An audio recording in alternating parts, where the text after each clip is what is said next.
Live from the CNWT. Wait, what's the CNWT? Central Northwest Tucson, duh. It's DK on the Sports Tip with your host, David Kelly. Radio. Just when I thought I was out, they drug me back in. Featuring J.W. Madden. Don't tell me about flip-flops, man. I'm a native. David Amata. Hey, that's Dragon Ball to you.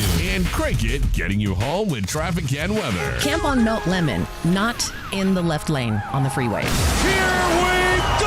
And now, a man who has not one, but three first names, David Scott Kelly. And a great Thursday afternoon to you. It's Thursday. You know what that means.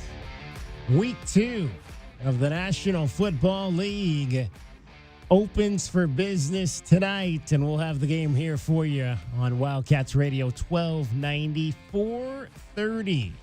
Coverage begins, so we've got you for only an hour and a half. Short Thursdays, as we like to call it. The Buffalo Bills and the Miami Dolphins, likely battle of the two best teams in the AFC East tonight. You got your fantasy lineups all ready to go. I have Tyreek Hill on mine, 7 catches for 130 yards and a touchdown in week 1. I won by 1.2 points. There you go. In week 1. That's all you need. Just enough to get that victory, to get that W. Like I said, it's about stacking W's. It's not always easy, but it's about getting the win. My fantasy team won. I'm not favored this week, but I'm only an underdog by about a point, so that's a good thing. I got Kyler Murray, so I'll get to see my quarterback in person on Sunday as the Cardinals open up at home against the Los Angeles Rams at 1:05. Are you heading up to the game this weekend? Like I am. Want to hear from you. 520-848-1290. We'll hear from Kyler Murray. We'll hear from Marvin Harrison. Only 1 reception for Marvin Harrison in week 1. Just 3 targets for Marvin Harrison in week number 1. Got to get that young man the football. And this is the thing. You know, Kyler didn't play all preseason. A lot of starters didn't play all preseason. And sometimes I'm wondering now because, I mean, what does Kyler come out and say this week? You know, we didn't have a lot of reps with each other in games until Sunday. Is that really what you want going into a season? Yeah, you had practices, and yeah, you had, I think, where'd they go? They went to Tennessee, was it? Or Indianapolis. They went down to Indianapolis and practiced with the Colts for a week, but that's not a game. Those aren't game reps. They're practice reps. Even if it's against another team, it's still practice reps. And you got to have that feeling of being in a game when the lights are on and there's people in the seats and, you know, the other team is actually wearing the real uniform and not a practice uniform. To be able to establish, I mean, you got a new receiver. That's the part I didn't get. Was that they just, you know, you got this young guy and you're not going to really give him any go with his quarterback until opening day? I just don't get that. I mean, and you know, I'll go back to, again, I can't tell you about your teams. You have to tell me about your teams. I can tell you about my team. The Browns are getting hammered in Cleveland over the same thing. None of the starters on offense really played in the preseason, and they looked like crap in opening week. So what are some of these teams doing? Are we just throwing away week 1 now? We got 17 games. They added an extra game to the regular season, so now we're just going to throw, well, you know, 1 week, whatever. We'll just throw away week 1. Is that what I'm seeing here, guys? We're just essentially, a lot of these teams are throwing away week 1 and saying that's when we're going to start to get on pace. They were talking about it in the Sunday night game about how, you know, those two teams were gassed. You had to go to overtime in week 1. Those two teams were gassed because none of those guys had played in the preseason. Now you got to go out there and play 60 minutes, 70 minutes of football. It's like we're throwing away week 1. I don't understand that. Are you throwing away week 0 or week 1 in college football? Can you afford that? In college football? In college football. Not really, no. There's not enough games. Well, that's the thing, is that you can't throw away week 1 in the NFL either. I mean, the fact of the matter is that, look, the preseason in the NFL is a luxury that's not available in college. You don't get those kinds of preseason reps in college football because those are the scrimmage games. You can run a scrimmage almost every other week in practice when you really think about it. I mean, that's what the 7-on-7 shells and all those other practice styles are in college. But in the NFL, it's like, no, you have to play in the preseason to get yourself ready to go for 60 minutes of football in the regular season. I totally think that there's a lot of veterans that are using that. Oh, I've been in the league for a while. It's like now we get to the NBA. We're like, okay, after your 5th year in the NBA, you're not playing in the summer league anymore. You don't need that. You don't need the summer league rep. Right. Sometimes I think that would be valuable for certain players. Absolutely, that's a valuable amount of time to get yourself in game shape. Yeah. I mean, how would Shaquille O'Neal have favored if he had played in summer league to get himself in shape after spending his whole career saying, oh, no, I get in shape during the season? What you just said there is the key that hasn't been mentioned yet, but the game shape thing cannot be done via off-season workouts or via preseason in any capacity. So there's that whole thing about the speed and power and intensity and intention behind every play throughout the NFL season. Also, my question is, how many of these teams potentially are looking at the bulk of the Super Bowl winners and the teams that made deep runs and noticing that they didn't have injuries in week 1, 2, 3, or preseason? And that idea of holding out some of your veterans, you hear a lot of coaches talk about ramping up, like last week of preseason and going into the opening week of the NFL season. I agree with DK, though. I think that there's got to be a balance there where you have everybody as raring to go as possible for the first game, because as we all know, as you just said, Dragon Ball, every single game, every single play, that's right there on the tin. Like, that's the whole point of the NFL. Every play, every single game is so important to your run to a potential Super Bowl championship that you can't really take that first week for granted. There's also another week now, right? Extra game of football. Extra game. Yeah, I think there's that balance of trying to maintain your veteran. You lose your top wide receiver, right? And most teams lose their quarterback, season's over, more or less. So I think that balance between those two things, you look at the scoring across the league-wide, only 2 quarterbacks throwing for 300 yards in that first week. What was it, 5 teams scored over 30 points? Clearly the offenses are behind. I think it just takes a little bit of time to get those guys into game shape, get that routine of those intense Sundays followed by, you know, your film work and everything and getting ready for the next game. So I expect the quality of play to increase exponentially moving forward. All right, 520-848-1290, 520-848-1290 is the number to get in on the program. You can call us at that number. You can text us at that number. If you are watching on one of our many video streams, we stream on YouTube, we stream on Facebook, we stream on Twitch. You can see JW Madden, you can see David, but you cannot see me today because all of a sudden my camera doesn't want to work. All right, but you don't need to see me. You can just hear me. That's good enough. We've got the Miller Lite Pigskin Challenge coming up for you today. I picked the game.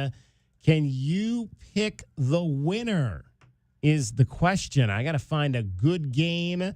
The winner, we had a winner last week. I picked the Jacksonville Jaguars and the Miami Dolphins and thought I was going to win that one when Jags were up 10 points in the second half, but the Dolphins rallied to win, so we sent a winner home with a $25 gift card. That is what is at stake here, a $25 gift card from Miller Lite. You win either way, but if you do not win, then, of course, you get a prize pack as well that has all kinds of goodies in it.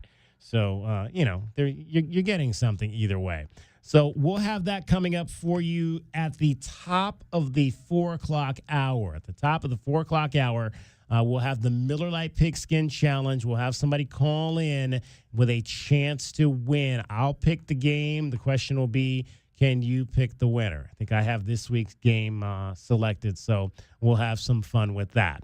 All right. Also coming up today, we're going to talk some Tucson Roadrunners hockey. Bob Hoffman will join us. The Roadrunners single game tickets went on sale this week. Did you get yours? Are you ready?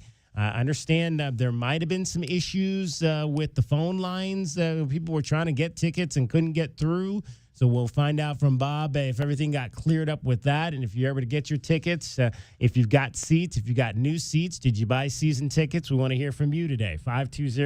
520-848-1290 is the number to get in on the program. There is some high school football going on, limited schedule tonight.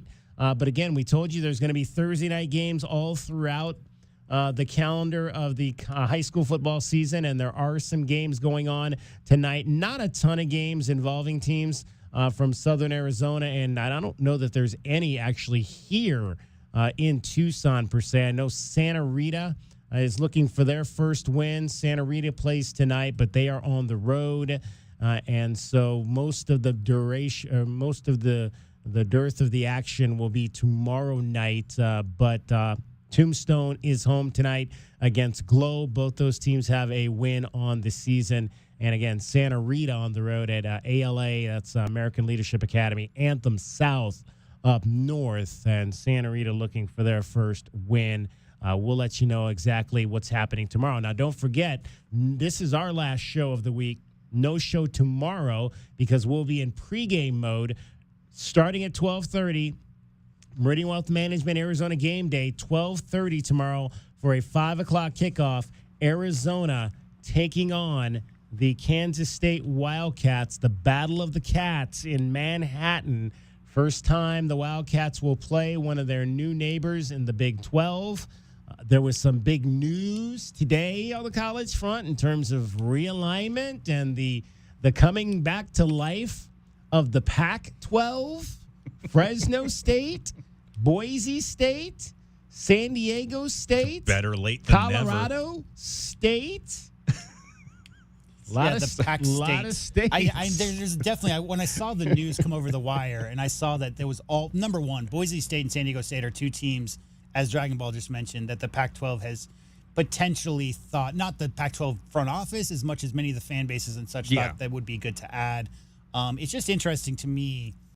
You know, I mentioned this to DK before the show, but, you know, Bill Walton was famously talked about truck stop conferences, truck stop schools. And that was because, obviously, being a Bruin and being in Los Angeles, you've got Stanford and Cal in the Bay Area. Seattle's a big place. Phoenix and Tucson are both over 1 million people. Phoenix closer to 5. Some of those schools are from much. So the idea that the Pac-12 moniker being used, and obviously Oregon and Washington State, they have the rights to use that. They're the only two members left. And the idea that here we are moving into a future where the Pac-12 moniker will be used for all those schools that Bill Walton lovingly would describe as potentially not coming from large cities is just a little weird. A little bit weird. Just a little. And now there's, rumors of who will be next. What other teams will come? Will Memphis come? Will finally UNLV? I talked when all I think summer, of the Pacific last Coast, summer I about think of Memphis. They tore up the Liberty Bowl. One of my buddies sent me a picture of the Liberty Bowl. They took out half the seats on one side. It's a fun venue to watch some football, though, the Liberty Bowl down in Memphis. But yeah, that doesn't really fit Pac-12. Who else did I hear that could be coming along next year? A couple of other teams potentially might make up a little bit more. So now they've got 6. They need at least 8 to be able to qualify as a Power 5. So you need 2 more for sure. And this all would start with the, 2025, 26, or 26, 27? Isn't there a qualification for Power 5s? You have to have a certain number of sports. I don't know that there's a qualification. I just know that adding some teams to the pack, that. some of the sticking points would be, okay, well, Arizona runs 21 different programs, something along those lines. And that some of the other schools they thought about mentioning over the years might have only had 15 or 16 qualifying sports. I mean, I'm not saying that definitively. I just know that was some kind of part of the equation where maybe some of those schools didn't have the full roster or didn't have the availability for student athletes to go there and compete in those sports. All I know is if they add Wyoming, they're back in. They get Wyoming, they're back in there. Yeah, ASU would love to play Wyoming out every year after they beat them up this year. All right. Also, former President Trump in town today. A lot going on downtown around the convention center. The Linda Ronstadt Music Hall will update you on all of that. He was scheduled to arrive there at 2 o'clock, so I would imagine that event will be coming to a conclusion during our show, so we'll keep you up to date on anything you need to know traffic-wise there. That's why my well. exit wasn't open today. There you go. You didn't know that? I did not realize what is your exit? Well, my Where do you get exit off is at? getting off of the Valencia exit there, trying to get yeah. onto the I-10, I-19. I had to go over the 29th to get back onto the freeway from there. You There should you listen go. to our show because we Really? talked about that yesterday. Yeah, did, man. I should have. Jeez, what are you doing over there, Dragon Ball? My goodness. All right. Your first traffic report of the day. Cricket gets you home. She starts it every 20 minutes on the fives. From the O'Reilly Chevrolet Traffic Center, it's Wildcats Radio 1290 traffic and weather together. Prince and Flowing Wells in Prince Road. Vehicle fire reported. Collisions reported Alvernon north of Speedway Boulevard, Irvington and Country Club. Ina west of Camino de la Tierra and a collision on Greasewood south of Anklam. 40% chance of rain Sunday, 30% chance of rain on Monday, and a 101 now. I'm Cricket with your Wildcats Radio 1290 traffic and weather together. This report is sponsored by Indeed.com. Need to hire? You need Indeed. Their all-in-one platform helps you attract, interview, and hire candidates all from one place. And Indeed's interview tool